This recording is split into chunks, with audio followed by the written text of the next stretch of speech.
योगेन चित्तस्य पदेन वाचां मलं शरीरस्य च वैद्यकेन योपाकरोत्तं प्रवरं मुनीनां पतञ्जलिं प्राञ्जलिरानतोऽस्मि आबाहुपुरुषाकारं शङ्खचक्रासिधारिणं सहस्रशिरसं श्वेतं प्रणमामि पतञ्जलिम्। गुरुर्ब्रह्मा गुरुर्विष्णु गुरुर्देवो महेश्वरः गुरुः साक्षात् परब्रह्म तस्मै श्रीगुरवे नमः। हरिः ओम। Last time we looked at Sutra 2.26 as well as the Bhashya, and that sutra was Viveka Khyātir Aviplava Hanopayah. And with that, we finished looking at the Heyam, Heya Hetu, Hanam, and Hanopayah. So these were the four aspects, four vyuhas that were involved in the analogy of the Yoga Shastra with the Chikitsa Shastram, the science of medicine. And we saw that in medicine, the Heya is the Roga or the disease. In Yoga Shastram, it is the Dukkha, Heyam Dukkham Anagatam. Then in medicine, the Heya Hetu is the diagnosis, the cause of the disease. Here it is the Sanyoga of the Drigdarshana Shakti or the Prakriti and the Purusha. And we spent a lot of time understanding the nature of this Sanyoga. The Sanyoga is, as we called it, the conjunction or the coming together. That was the second. The third aspect was the Hanam. Hanam is in the medicine, it is a state of health, the disease-free state. Here, in the Yoga Shastra, it is Kaivalyam or Moksha, and we saw what that is and how it comes about. And the last remaining aspect was Hanopayah, where in the medicine, it is the Bhaishajam, which is the treatment involving medicines. Whereas in the Yoga Shastra, we saw that the Hanopayah was Viveka Khyāti Aviplava. So Viveka Khyāti, which is 100% pure, unmixed, and sort of permanent, right? Permanent in the sense of that is followed by Kaivalyam. So this is what we saw last time, and this completes a section of this four aspects of understanding Yoga Shastra, with one sutra left, which we are going to see today, which is an interesting sutra. It's Sutra 2.27, which is Tasya Saptadha Pranta Bhumihi Prajna. So Tasya refers to what?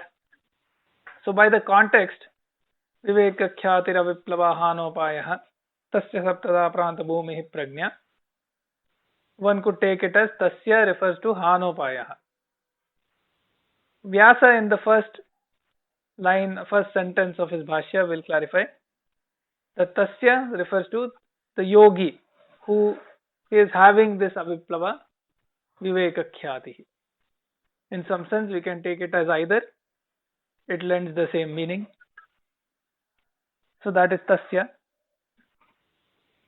pertaining to the yogi who has this Viveka Khyāti, which is Aviplava. Saptadha. Saptadha means of 7 kinds, 7 types, or 7. So the point here is the state of the buddhi or the chitta. It has a certain alambanam, a cognitive imprint or a support on the chitta. That can be only 7 that have been identified here. And that is very, very interesting. And we will see why and why this identification of the state just before Kaivalya, just before moksha is limited to the 7 types of prajna and not anything else. Then pranta bhumihi.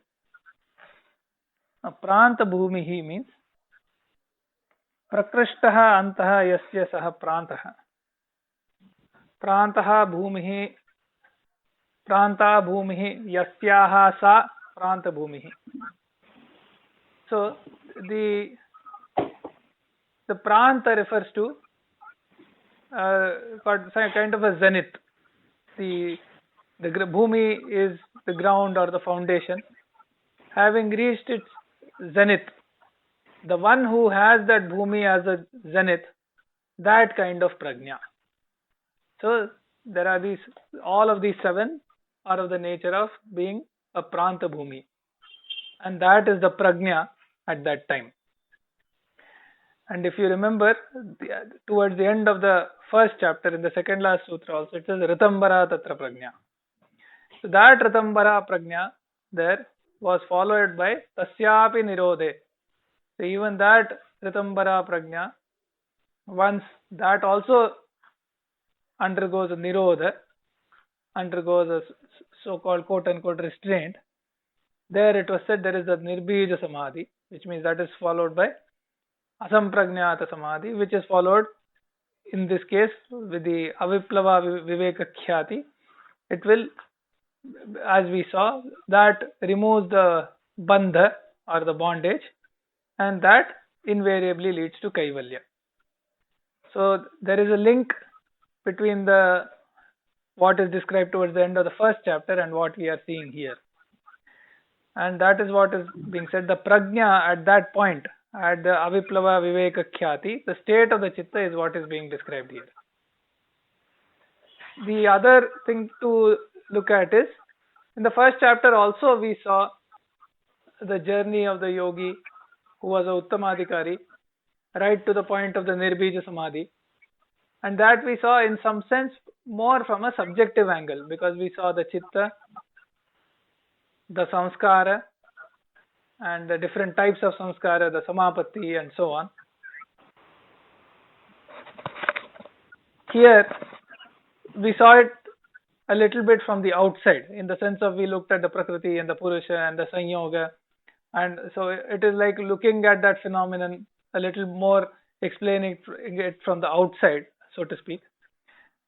And at this point, at this sutra, the prajna, the state of the chitta, is being described. So Vyasa begins this by saying, Tasyeti pratyudita khyaatehe pratyamnayaha. So he first clarifies the meaning of tasya. He says that is of the one who has a pratyudita khyatihi. So this viveka khyati has arisen in the yogi, and this is about that yogi. Pratyamnayaha means paramarshaha, that is being discussed, clarified and refined. Saptadhetya shuddhya varnamalapagama chittasya. So saptadha iti ashuddhi avarana malapagamat chittasya pratyayantara anutpade sati sapta prakaraiva prajna vivekinah bhavati. So saptadha iti. So what is this saptadha? Explains Vyasa. He said, Ashuddhi avarana mala apagamat. So this has been combined into a single word, but it is Ashuddhi, which is impurity. Avaranam means a covering or a veil. Apagamat means on the removal of that veil of the nature of impurity. Chittasya, of the chitta. Pratyayantara anutpade sati. So when no other cognition comes about, pratyaya means jnanam or cognitive imprint in this context. Pratyayantara means a different cognitive imprint or a different jnanam. Anutpade, not having arisen. Anutpade sati. Sapta prakara eva prajna. That is sapta prakara eva prajna. The prajna at this point is of 7 types only. The eva is known as avadharanam, avadharanartham, to we are clearly restricted to 7 types only. Saptaprakaraiva prajna vivekinah bhavati. There are only 7 types of prajna of a viveki. After this point, we'll see the 7 types one by one. So, aviplava viveka khyati is being described. Aviplava means having no taint, no spot, no slightest microscopic blemish or whatever kind of blemish. So when it is completely like something we say is like full moon, viveka khyati. So as I said during the last session, that sun rises on the eastern horizon, and then we see the whole complete disk of the sun in the early hours of the morning. But how is that full disk sun, and how is the full disk sun at zenith, at noon hour? So there's a big difference between that full sun on the horizon and full sun over the head. So over the head, it's the brightest moment of the day. When the sun is over the head, it is the brightest moment of the day. So similarly, the Viveka Khyati, when it reaches the zenith point, so there will be rise of Viveka Khyati, but merely rise of Viveka Khyati is not the upaya.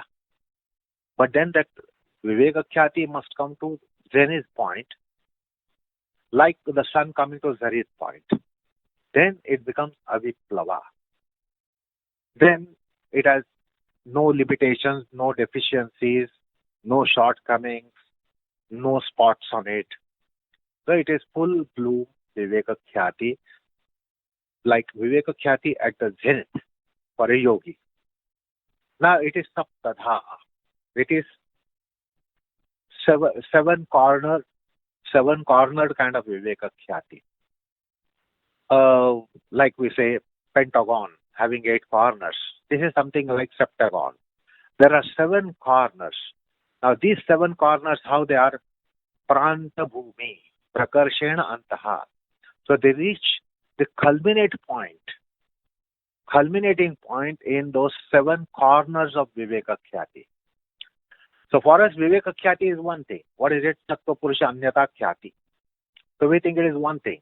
Distinction, discriminate discernment between the self and non-self.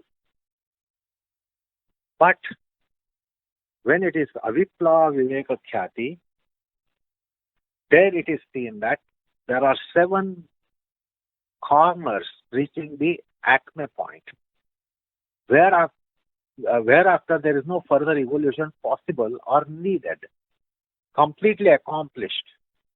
Like the sun has several rays. How many rays are there for sun? Countless rays are there for sun. So Viveka Khyati, like a spiritual sun, has 7 rays, and these 7 rays are reaching culminating point. That's why Saptadha Pranta Bhumi Prajna. The Prajna has 7 revelations or 7 accomplishments. It is accomplished in 7 aspects. That is why it is Saptadha. Therefore, it cannot be Panchadha, it cannot be Ashtadha, it cannot be Navadha. It is Saptadha. The accomplishments are in 7 aspects. That is why Patanjali says Saptadha. What are these 7? Are divulged by Vyasa. So now we understand this Aviplava Viveka Khyati having those 7 kind of edges, which are frontiers of complete accomplishment, no deficiency. There can be no further evolvement of that. It is evolved to acme. And these are 7 aspects. Say, like when we look at the sun with naked eyes for whatever couple of seconds, microseconds, what do we see? How do we see the sun? But suppose we take that eclipse class, sun classes, then we can be looking at the sun.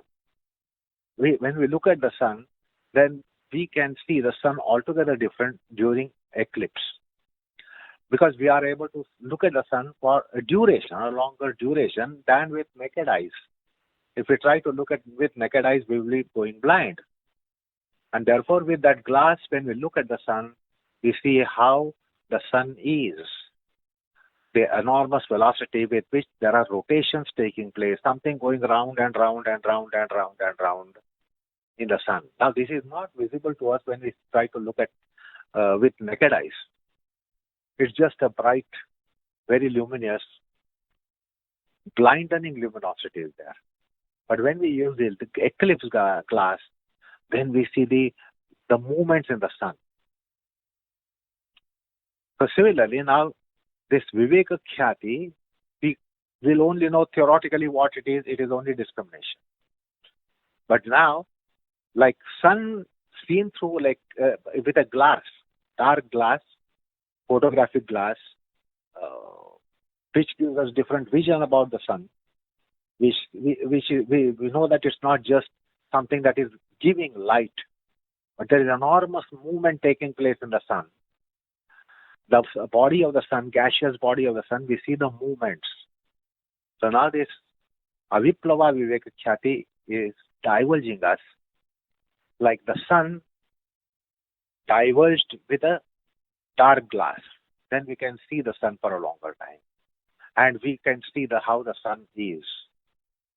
So similarly, this is telling us that Saptadha, where in 7 aspects and which in 7 aspects the Viveka Khyati is totally accomplished without whatsoever deficiency. That is why Saptadha Pranta Bhumi. This is how this Viveka Khyati Aviplava of a yogi is, and the yogi has this Saptadha Viveka Khyati when it is direct means, immediate means to Kaivalya. So that is why he says Saptadha, and it's very fascinating to know which are the Saptadha Pranta Bhumi, which are the Pranta Bhumis, where the accomplishment is complete. What are those 7? And cannot be 5, cannot be 6, cannot be 8, cannot be 9, cannot be anything more or less than 7. So this is a wonderful divergence that comes from Vyasa.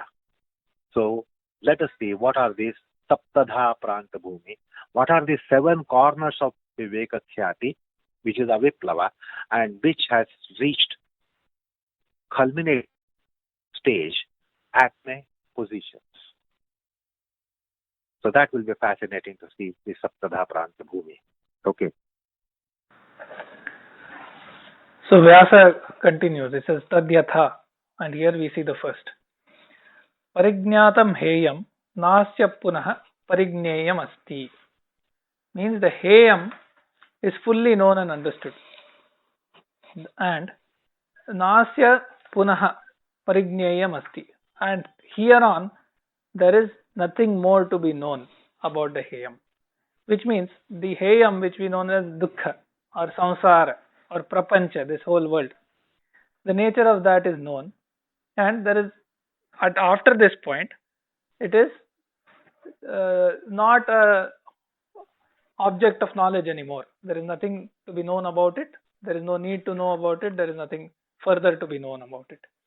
So that is the first one. Parignatam heyam nasya punah parigneyam asti, which means that after, if we saw it, Viveka Khyati means it's a Sattva Purusha Anyata Khyati. So we know the difference between the Sattva, which is the Buddhi Sattva, the Prakriti, but that encompasses the Prakriti as a whole, all of creation and its nature. So therefore that is known, that Dukkha, which is the nature, because we saw Parinama Tapa Samskara Dukkha Hi Gunavritti Virodhacha Dukkhameva Sarvam Vivekinaha. So that nature of Dukkha and the Gunadhikara is now well known, and that is done. Na asya punaha parigneyam asti. There is nothing further to be known. I will not come in contact with it. It is not an object of knowledge. So that is what this particular prajna, the first type, is. Parignatam heyam nasya punaha Parigneyam. And when Parignatam, it's a complete knowledge, whether it is Adi Bhautika, Adhyatmika, or the three types, Adi Daivika Dukkham, and the nature of the samsara, everything is known. So that is the first one. Now let's look at the second. No, before that, the first one. So the first one is being mentioned. So it is not just knowledge, because we also know what is heyam. We say dukkham is heyam. Which dukkha is heyam? Parinama tapa samskara dukkha is heyam. And then gunavrutti virodha is heyam. So it is not neyam in the sense knowledge that yogi now knows it. It is intuitively, mystically he has realized. It's not just knowing. There is a big difference between knowledge and realization. And this is realization in the sense, in the realm of spirituality. So he says whatever has to be known, and of course it is intuitively, mystically, and not empirically, and not cerebrally, because we also now cerebrally know that prapancha is dukkha, samsara is dukkha, mundanity is dukkha, there dukkha is of parinama kind and tapa kind and samskara kind, and then gunavrutti virodha. This is merely knowledge to us. We have only knowledge, we have only information. But here, it is by samadhi prajna, it is realized. And not just cerebrally realized or empirically realized, like we have our all knowledge. All our knowledge is empirical. All our knowledge is only cerebral. And therefore we say, I know it. So that is gneyam. That is gneya, and something is agneya, something is gneya, or I completely know it. But this is by samadhi prajna. This is in supraconscious plane of a yogi. He realizes and not just knows. So gneyam word should not be rendered as knowing or known. Not empirical knowing, not cerebral knowing, but intuitively, mystically, that is in samadhi process. Through samadhi, in samadhi, yogi realizes. So it is realized. So gneyam means actually realized, and not just knowledge or information. And therefore there is now nothing else about that. Heyam needs to be known. It is 100% known, completely known. That is why na parigneyam asti. There is nothing more to be realized. It is completely realized, 100% realized. That what is heyam. Because we will be realizing heyam stage by stage, 10%, 20%, 30%, 40%, 80%, 90%. So we always know the things in stages. And in samadhi prajna, it will be the realm of knowing extends far beyond to the plane of realization. And it is 100% realized. Now there is nothing remaining to be realized. That is the first pranta bhumi. Okay. Yes, so that's worth emphasizing. So here it is, as we had seen, there is something called alaukika pratyaksham or sakshatkaraha. And we had seen that in when we discussed samapatti, specifically the nirvichara samapatti, where that object, right, or the nyaya vishaya, that becomes the alambanam of the chitta, without even the aspect of I know this, that itself goes away. And so that particular nature of the alaukika pratyaksha is what is being referred to here. And also in that context, the parigneyam and the parignatam, the prefix is also relevant, but because that also brings in the angle of knowing in all aspects, 360 degree. So that is what that brings in. So parignatam heyam nasya punah parigneyam asti. Now the second pranta bhumi is kshinaha heya hetavaha na punaretesham kshethavyam asti. So what is the heya hetu? We already saw that. Heya hetu sanyogaha, more specifically, tasya hetur avidya. And that avidya, here it is in the plural. When you say heya hetavaha, it is plural. So it refers to avidya, all the kleshas the karmashaya, and all of those that are resulting from the sanyoga. So the avidya, including the 5 kleshas and the karmashaya, so they are kshinaha. They have become enfeebled, weakened, then gone away. So heya hetavaha. So first was about the heya, which is parignatam. Now this is about the heya hetavaha, which are kshinaha. And just like before, na punaretesham kshetavya asti. After this point, it is not further to be countered. There is no need to weaken, destroy, remove, because they have already been removed. So this, like we saw, was the dagdha bija state. It is the burned seed state, which is never going to sprout again. And therefore, there is the realization here, or the alambanam on the chitta. It is kshinaha, or the other, in other words, the pranta bhumi, the prajna is kshinaha heya hetavaha. So the avidya and everything arising from it has been weakened, countered, and gone away. And na punaretesham ksetavyam asti. Because of the dagdha bija, the burnt seed state, there is no question of once again having to counter it and remove it and so on. It has been removed forever. So that is the second pranta bhumi. So second pranta bhumi means kshina heya hetavaha. The heya hetu has been completely overcome, banished, set aside, that it will never again touch. And there is nothing remains to be done in that realm. That enfeebling kleshas, weakening kleshas, so all the kleshas, the vasanas, the karmashayas, karma vasanas, all these have been disposed of, and completely, because if there is a little remainder, then it will have a sprouted, it will start growing again. So again, 100%, in one sense, if you call it annihilation of the heya hetu, which is avidya, and avidya manifestations by way of vasanas and karma vasanas. So 100% eradication has taken place. There is nothing still remaining to be destroyed or set aside or annihilated in respect of kleshas.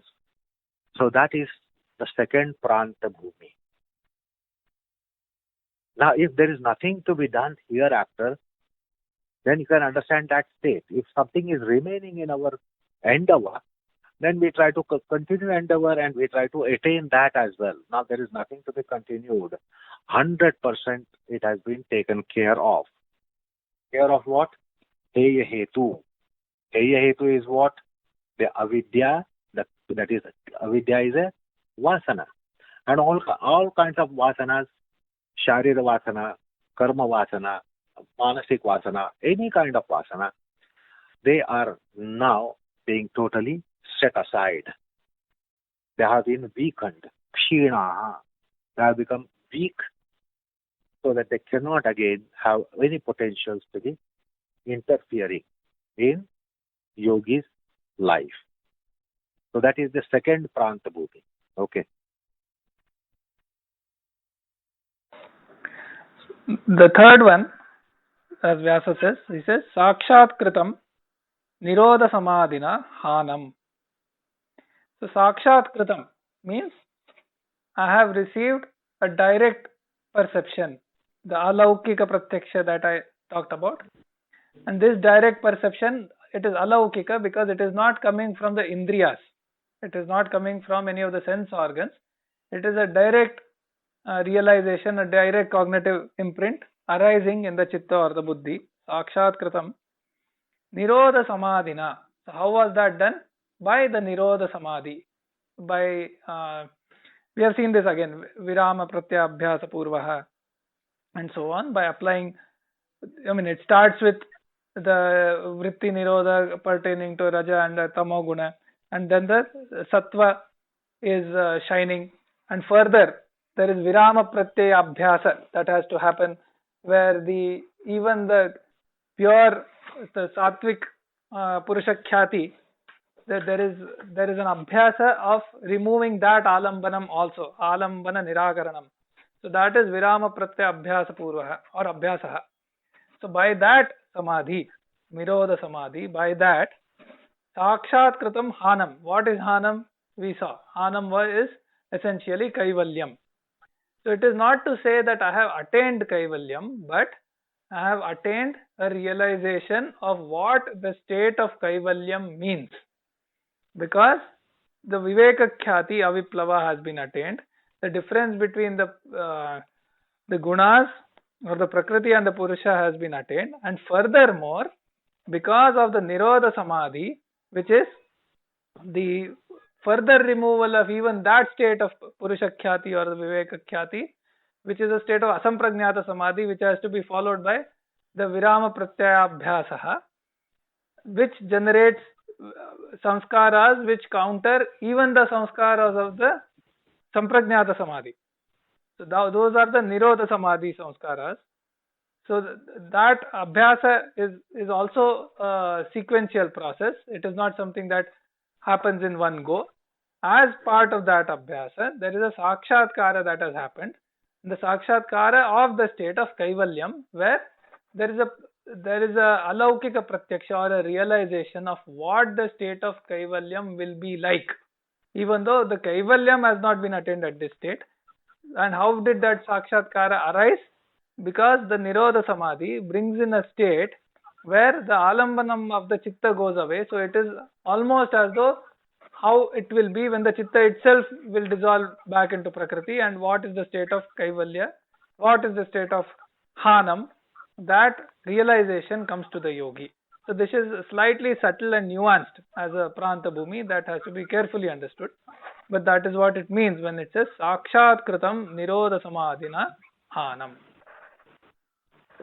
So this is a very interesting pranta bhumi.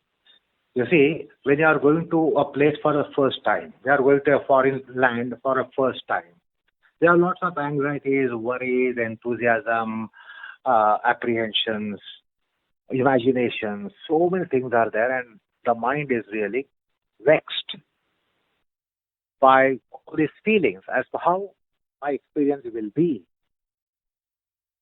Now, this Hanam is going to happen for the first time and only once. It is going to happen for the first time. It's not that we had several experiences of freedoms and now we are going to have freedom. In that case, understand the state of mind. This is going to happen for the first time. In order that such kind of turbulence should not be there in mind, yogi has already has experience of kaivalya. This is so important, to be experiencing kaivalya before the onset of kaivalya. Otherwise, the onset of kaivalya will be creating all these bubbles in the buddhi as to what it might be, how it might be, what is to be without chitta, what is to be completely isolated from chitta, no chitta, and how are we going to have our existence, or how will we subsist or live, what will be the kind of life. So there is a kind of premier show for yogi in his Nirodha Samadhi. There is a Samadhi. In that Samadhi, he experiences what the Kaivalya will be.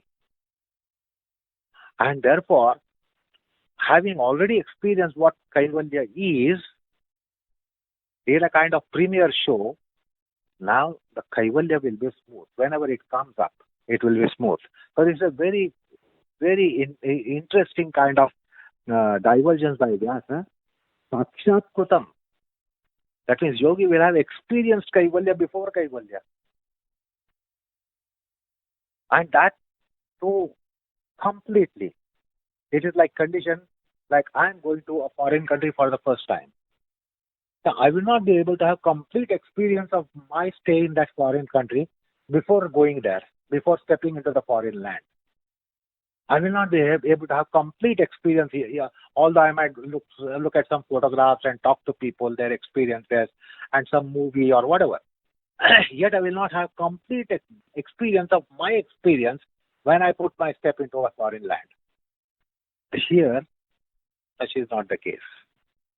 He has the complete view, complete experience, wholesome experience of what Kaivalya will be in a Nirodha Samadhi. So there will be no bubbling of anxiety or no bubbling of any excitement or some apprehensions or some thoughts, cross thoughts, maybe like this, maybe like that, may not be like this, may not be like that, etc. Because that could create a lot of anxiety and turbulence in the mind. So this Sakshatkara, this mention by Vyasa is really, really fascinating.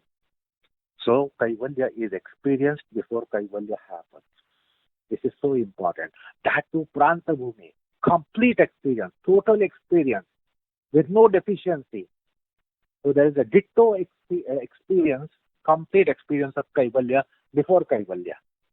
That's why it is Pranta Bhumi. So the transition will be smoother. Otherwise the transition would not have been smooth or will not be smooth if 100% revelation is not there. So in this Sakshatkara, 100% Kaivalya, the Hanam, what is called as isolation, what is called as moksha, what is called as chittanasha, that is experienced by a yogi. So he is given that kind of rehearsal before Kaivalya. A complete rehearsal, all dimensional rehearsal. It's not just partial rehearsal. All dimensional, complete rehearsal. So there's a smooth transition into that liberation in Kaivalya.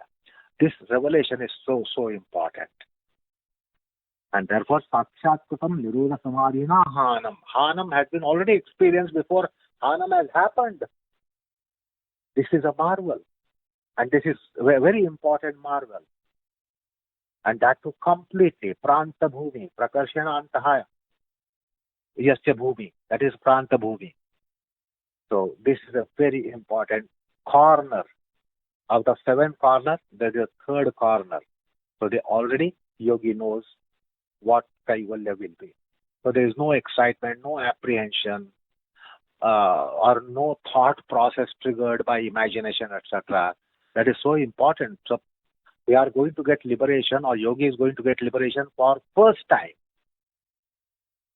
So it's a first time experience. And therefore, there is this kind of premiere for him through a samadhi. Samadhi gives him complete experience of chittanasha, Kaivalya, and moksha.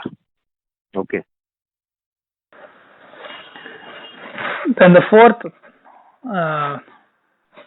of the Saptada Pranta Bhumihi is Bhavito Vivekakhyati Rupo Hanopayah iti.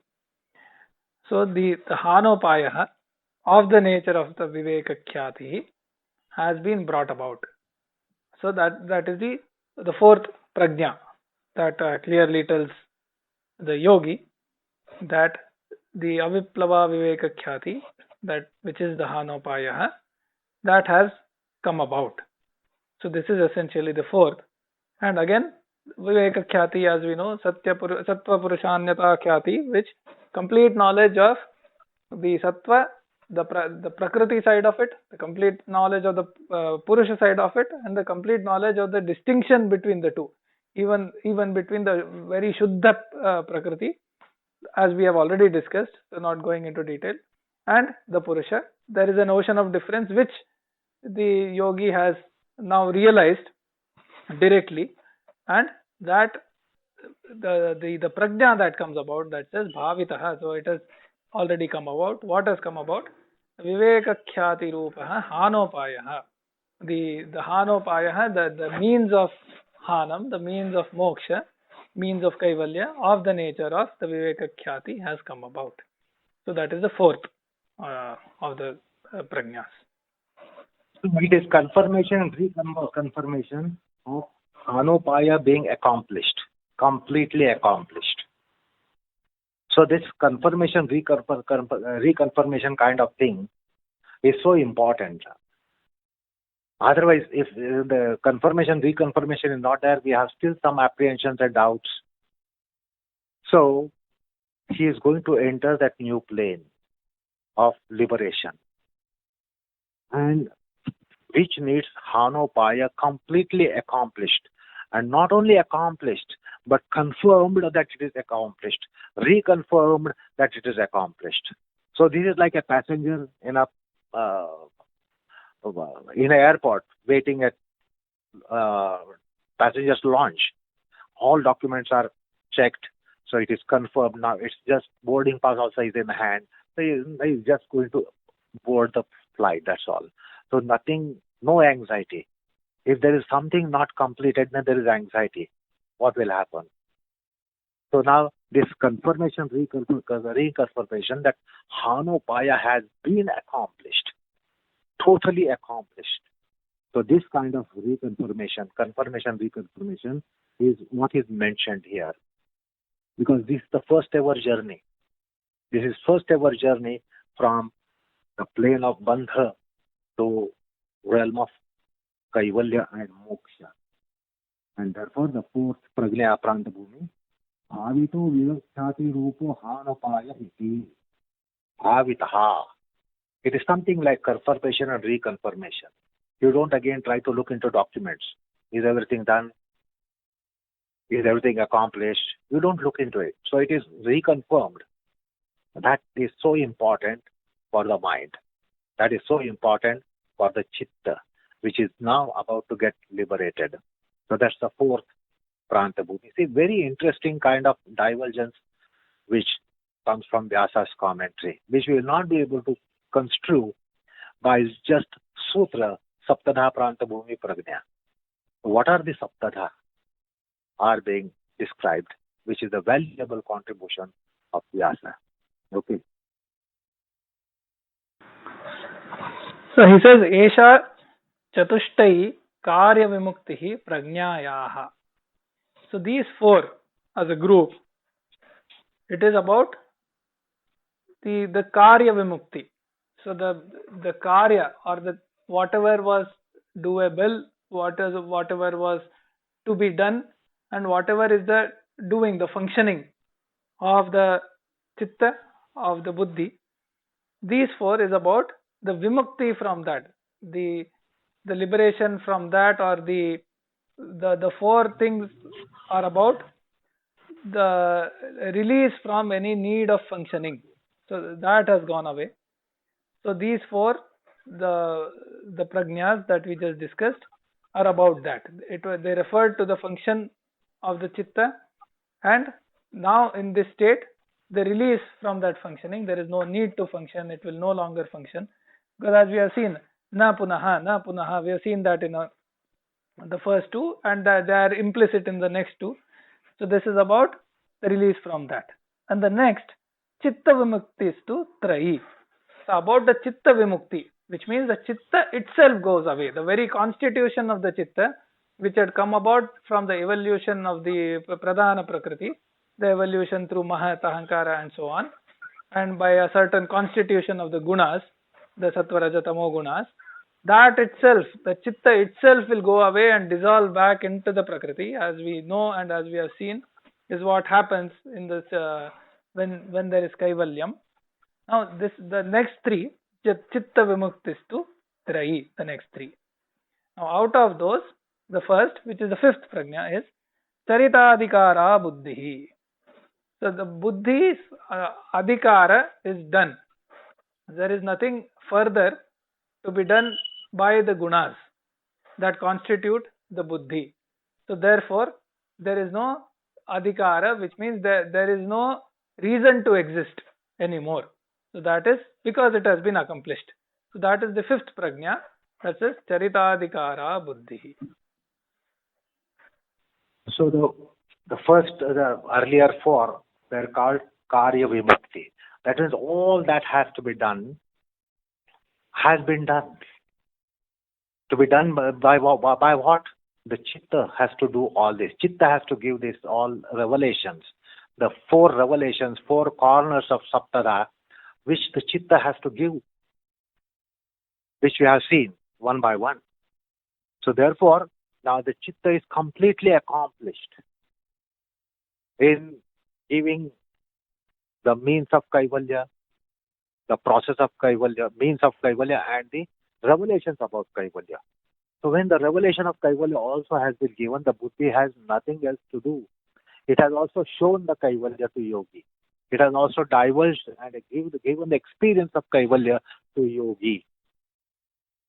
And therefore the Karya Bhaga, or the functionability of the Chitta, has now come to an end, or functionability of the Bodhisattva has come to an end. Therefore, now the fifth one is of the nature of what? Now this is nothing that the Chitta has to do. The Chitta has done. How? It is Charitadhikara. The Upaya has been also completely accomplished, and whatever divulsions, revelations are to be given, they are all given. Therefore, Chitta Vibhukti Sutrai Charitadhikaraha Buddhi. Now the Buddhi has a state like nothing else to do. Say, otherwise, suppose our mundanity is a forward gear of our life. Now Kaivalya is going to be reverse gear, Pratiprasava. Now, from forward gear to reverse gear, if you have to go, you must stop your vehicle. When you stop your vehicle, this is similar phase here. Now the Buddhi has nothing to do. Now hereafter, whatever is going to happen is a process of Kaivalya that is going to happen. So Karya Vimukti, 4 phases, Pranta Bhumi have been mentioned. Now the fifth one is Charitadhikara Buddhi. Now it has no movement, no scope for movement. It has nothing to do. Everything has been done. So that's why it is called Charitadhikara Buddhi. Then what is going to happen is again wonderful description. It all happens. Now the Chitta doesn't have to do anything. Yogi doesn't have to do anything. Chitta doesn't have to do anything. So let's see what are the other phases, subsequent phases. Okay. Yes. So essentially here, Charitadhikara refers to there is no reason to exist because there is nothing to be done. There is no prayojanam anymore.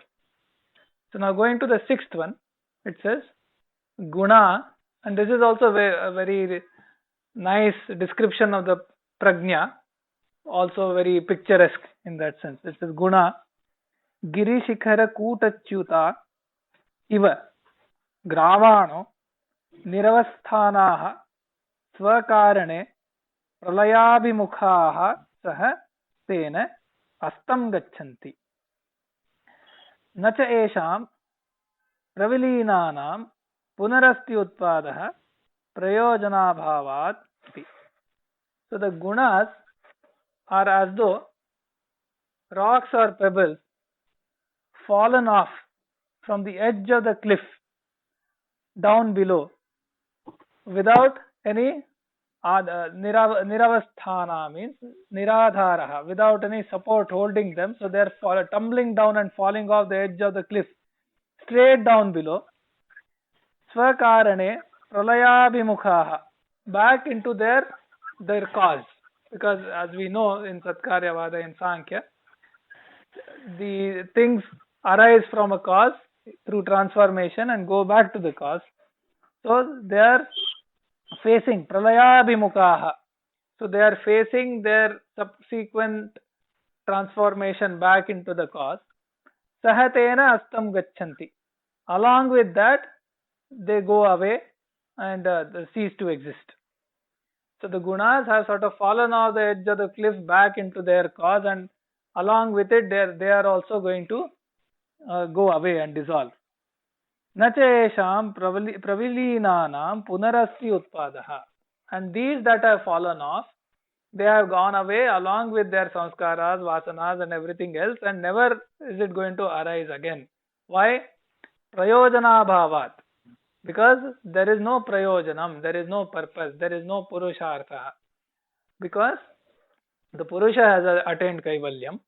So this particular chitta which has been there from Anadikala, from the time without beginning, at this point it has reached a point where the gunas they have no adhikara anymore, charitadhikaraha, because they have whatever has to be done, bhoga, apavarga of that nature has been done.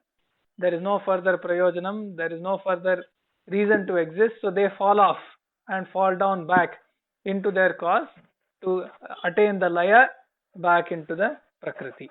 So this is the sixth prajna, which is going to directly bring about this realization to the yogi by the nature of this prajna, which also all of these are ritambara, because they are divulging an essential truth in its completeness in 7 different aspects of it.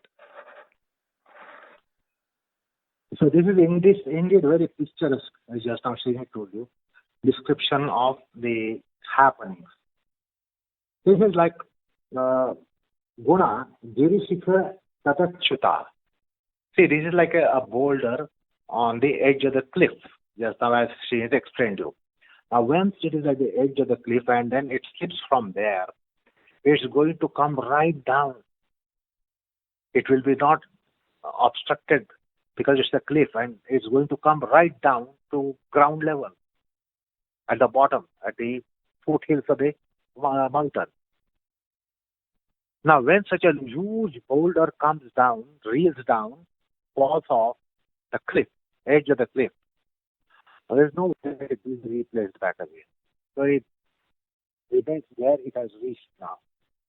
So similarly, these gunas, this chitta has come out of gunas. It is a product or combination of gunas. So now the very causal factor of chitta is gunas. Now those gunas have now come to a state like a boulder coming at the edge of the cliff and falling off, slipping from there. So they slip off.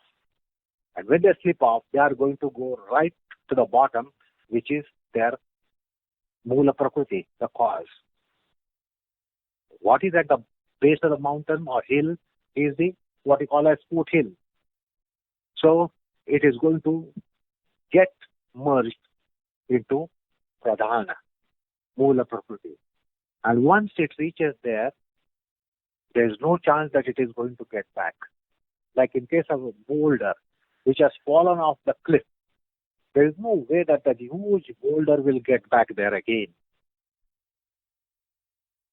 For time endless, it is going to remain fallen there. So similarly, these gunas, once having slipped from the cliff or the edge of the cliff of the mountain, it falls down, it comes down, reels down to Mula Prakriti, and therefore the guna pravilinanam puna asti anuspadaha. So it will not again become chitta. It will not again become chitta as it has reeled down like a boulder from mountain top. Now chitta has become gunas. The chitta is not destroyed. Chitta has gone back to its cause, which is the trigunas. Because now they have no purpose. Now if they have, as long as the purpose was there was gravity. So that boulder of chitta was staying on the mountain. But now the purpose has been served, and therefore it slides down, slips down, reels down like a boulder at the edge of the cliff. And therefore there is no chance that it will get back. Like the boulder cannot get back on the top once again. So it will not again become chitta, having reached its cause and having it merges. When it goes to its first cause, it will be merging there. So that is what is this Prakarshena Bhuti. There is nothing, this is Kaivalya happening is being described now. Karya Vimukti earlier for. Now this is the actual process of Kaivalya described. So that is also very interesting revelation of Vyasa. Okay. And the seventh, it says, Etasyam avasthayam gunasambandhatitaha swarupamatra jyotihi amalaha kevali purusha iti. So now, in this state, the sixth prajna was about the state of the gunas. Now on the other side, there is a purusha.